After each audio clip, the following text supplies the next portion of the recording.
Okay, up next we're going to look at golf. Golf has been so very loud this weekend. We'll be looking at Rodell, of course. Rodell doing an amazing thing. Rodell Taddeo Gaita, who comes from your place. So, I mean, Fort has actually delivered some very, very good golfers. If you think Stephen Kasaija, if you think Ronald Rugumayo, Joseph Chinyai, the national team captain, Peace Kabasweka, the best female talent in the country, Adolf Muhumza, and then the other guys who are in the US. You have Dennis Asava, you have Michael Alunga, and many others. And I'll be next on the line. For a long time, it's been the home of pure one natural golf talent, although lately Lugazi has decided to try for them because Lugazi have got some wonderful talent. Talented kids who are emerging.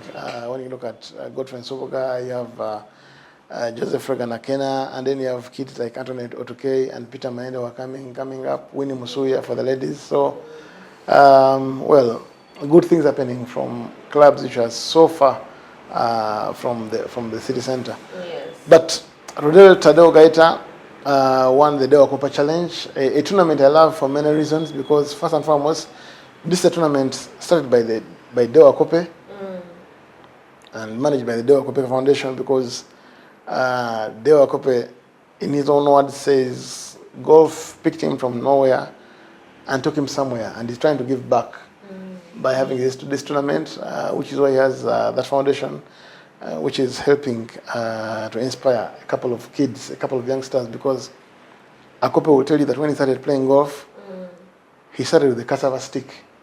Yes. Yes, and all these guys will tell you the same. Even Rugumayo started with the cassava stick. Even this gentleman in Subuga, who is in America right now, in Winston-Salem University, also started with the cassava stick.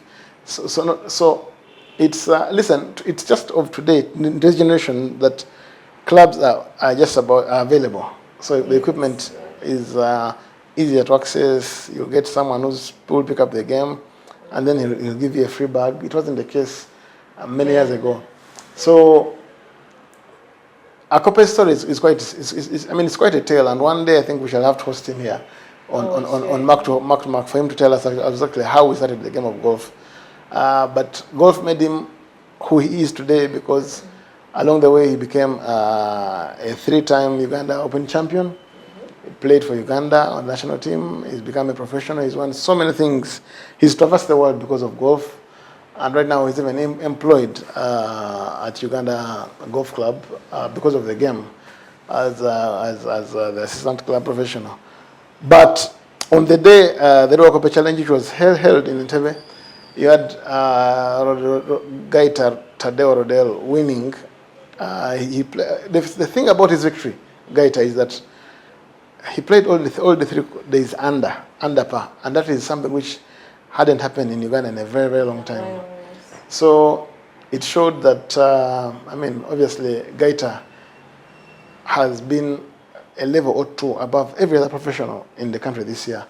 Because if I look back, I think he won the Kabbalah Open. I think he beat Philip Kasozi. Yes, he did. Philip beat Philip Kasozi in a playoff.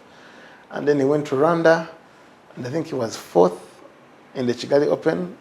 I think Rugumayo was 3rd. Gaita was 4th.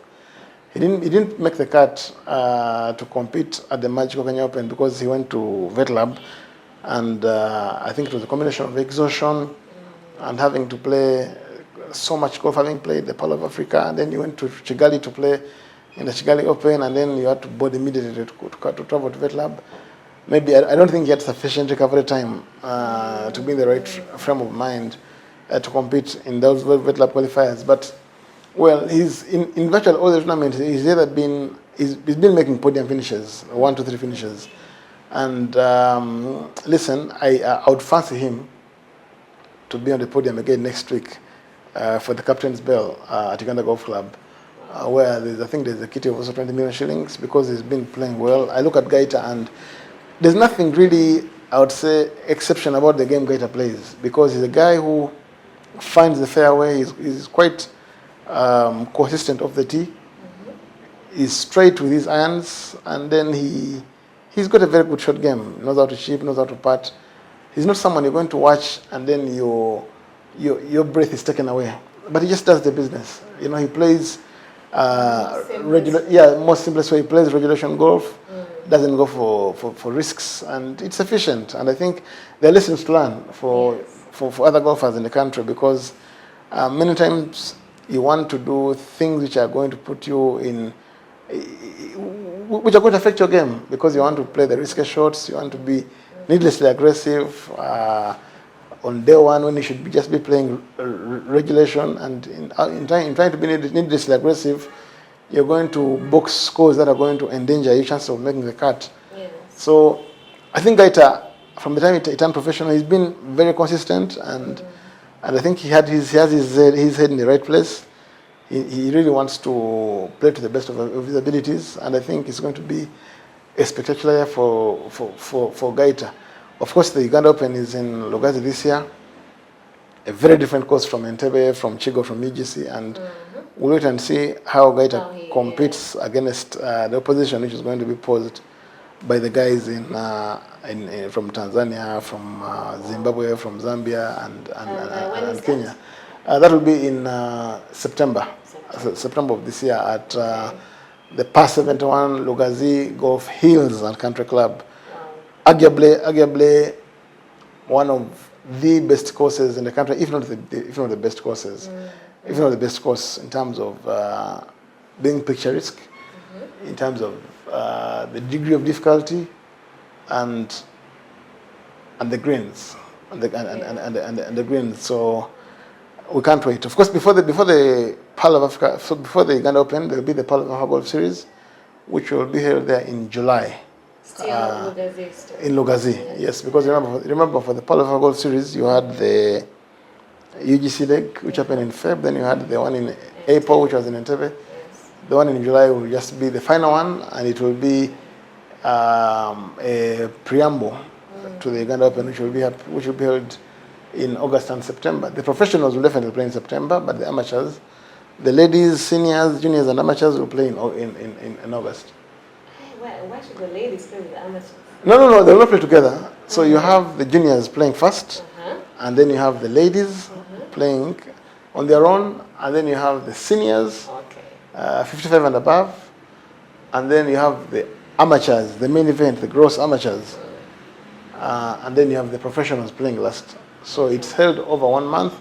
It will be a golf carnival to last 1 month. It will be so packed. Yeah, it will be so packed, and it will be quite a spectacle, because it will be the first time the Open is held in Lugazi, and Lugazi is a beautiful course, quite beautiful, yeah. Well, Gaita's win was pure class. We placed at Entebbe, and we saw what happened. But then also, and by the way, when you talk about Gaita, by the way, there was also the amateur category, because Gaita won the professionals. The amateur category was won by Lawrence Warakira, a soldier of the APDF, who played very good golf, solid golf over the 3 days. I think he played level, or 1 over, or level, but it was solid. Warakira has always, and I've played golf with him many times, he's always threatened to knock on the doors of the elite gross players, but for 1 or 2 reasons, he was never converting that promise into big championships, big victories, big trophies. So I think this one was long overdue, and listen, the guy learned golf in Entebbe, and after leading on day 1, of course, I think he lost the lead on the second day when Joseph Kasozi shot a 69, but I was happy for him. He's quite a calm guy, respectful, soft-spoken, and I think it was due reward for the effort that he has put in over the years he's played the game. You're saying something about the Mayombe Open? Yeah, the tribute.